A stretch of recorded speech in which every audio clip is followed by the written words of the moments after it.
Astăzi facem threshold run.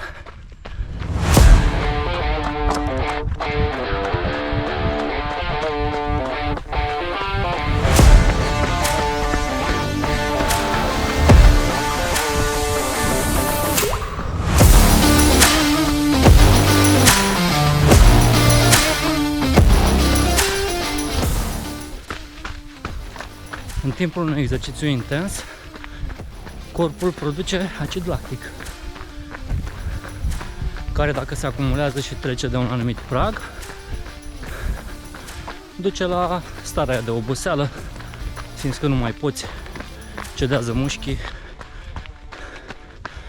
Și threshold run practic înseamnă să alergi fix sub punctul ăla în care se acumulează, începe să acumuleze acidul lactic. Cum găsești punctul ăla depinde de fiecare.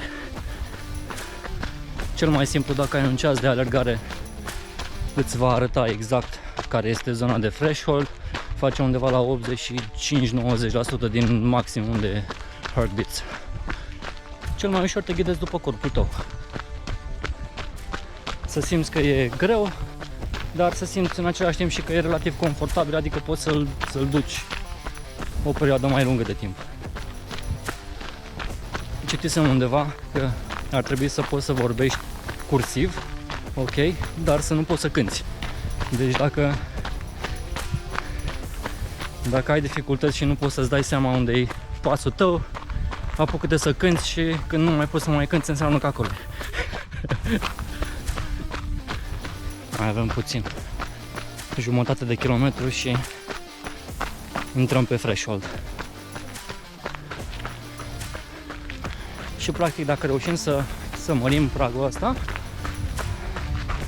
vom putea să alergăm mai repede și mai mult. În antrenamentul de astăzi începem cu 5 km de încălzire, easy pace, deci alergare ușoară, lăsăm corpul să obișnuiască încet, încet. Și foarte important, nu uităm să rămânem conectați cu natura. Ia uite ce frumos!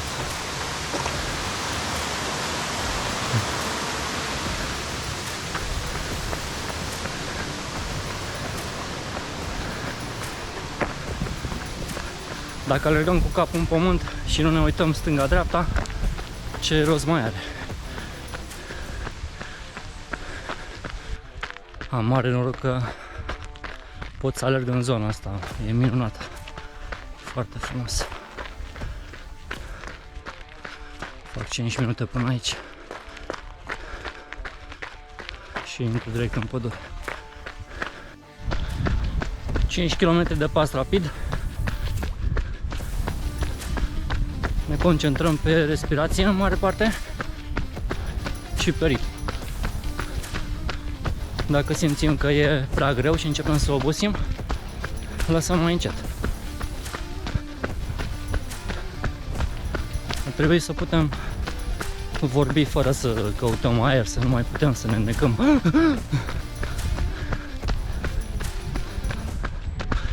Alerg de ceva timp pe aici prin zona asta și n-am văzut niciodată oi cu câini, dar uite că în dimineața asta am dat de 200 cu câini, rai. Asta e important. Dacă alergați prin zonele de genul ăsta, să aveți spray la voi neapărat.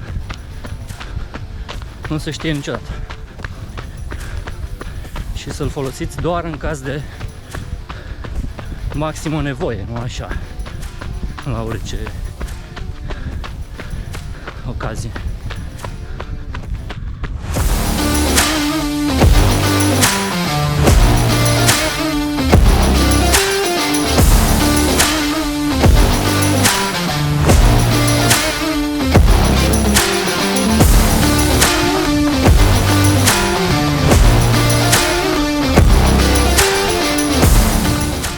E important să ne facem un ritm stabil, să putem duce minim 5 km și să putem vorbi relativ cursiv în același timp. Atenție și la postură, capul sus. Bine, dacă alergați printr-o zonă mai dificilă, capul jos, vedeți pe unde alergați. Atenție la ritm. Genunchii sus, nu târâiți piciorul pe jos.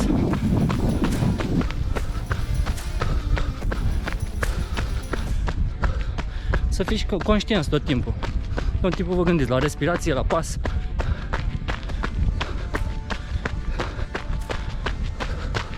Și dacă nu puteți să vă gândiți, pasul mai încet.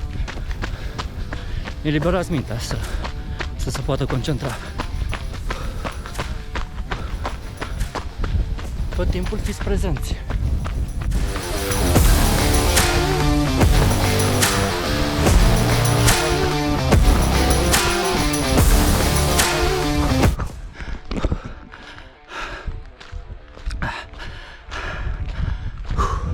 Gata. 10 minute cooldown. Pas încet.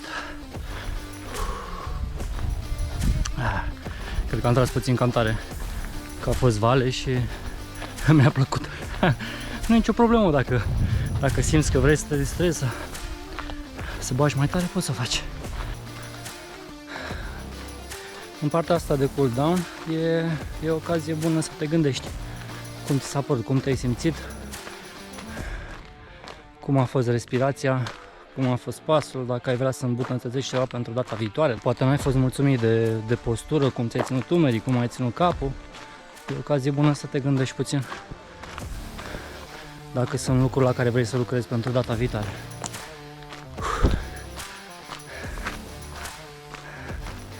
Și nu uita stretching la final, neapărat.